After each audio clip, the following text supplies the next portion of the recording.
ایک بار حضرت صلی اللہ علیہ وسلم لوگوں میں بیٹھے ہوئے ان سے باتیں کر رہے تھے۔ اتنے میں ایک دیہاتی آپ کے پاس آیا اور پوچھنے لگا کہ قیامت کب آئے گی؟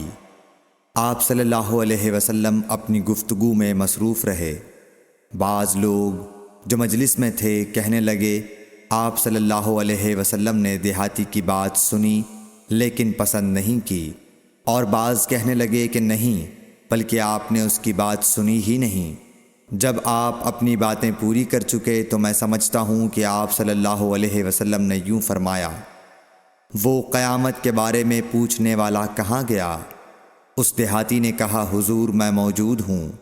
آپ نے فرمایا کہ جب امانت ایمانداری دنیا سے اٹھ جائے تو قیامت قائم ہونے کا انتظار کر۔ اس نے کہا، ایمانداری اٹھنے کا کیا مطلب ہے؟